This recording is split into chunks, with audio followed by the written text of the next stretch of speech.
A creepy man with a thing for feet stalked my friend and I. My friend and I had just graduated middle school, and during one of the hot summer days, we decided to take the train to go to Starbucks. The train was pretty crowded, so we stood by the door and held on to one of the standing rails.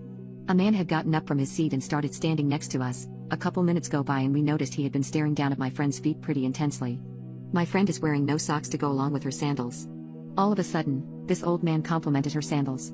Keep in mind, these were just plain black flip-flops. He then proceeds to ask her a series of questions like, where did you get them from? And what size are you?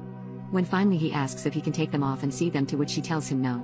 I thought this whole thing was pretty funny, so I jokingly asked him if he had a thing for feet, to which he shot his eyes up at me, stared blankly at me without saying anything, and directed his gaze back to her feet. Finally, we had made it to our stop and my friend and I got off. Now, the train allowed about 4 minutes at each stop for passengers to board and get off, and the whole time we kept looking back to make sure that the coast was clear, and it was. Satisfied, we continued on to our destination and started talking amongst ourselves and laughing about the situation when I turned around and saw that he was about 10 feet behind us. He had somehow now created himself a jacket which he was wearing with the hood up, but I recognized him. Panicked, we started walking at a faster pace. We even took some unusual ways through bushes and stuff to try and throw him off, but it was to no avail. He followed us all the way up until we went into the store. This Starbucks was in a plaza that had several pillars. We looked out the window to see where he was when we noticed him trying to hide behind one of the pillars and peeking his head around the corner waiting for us to come out of the store. My friend ended up calling one of her older brothers to come pick us up, and we told him about the situation on the drive home.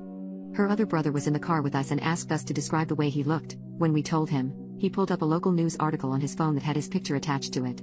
As it turns out, this man had been banned from one of the middle school campuses for acting inappropriately and slobbering girls' little piggies in the parking garage. But wait, there's more. The guy had an extremely uncommon last name, the same last name in fact of a guy that one of our other friends was dating at the time. My friend had told us about how he had a thing for feet and would beg her to wear sandals to school. We told my friend about it the next day, and it turns out that her boyfriend was the little brother of this man.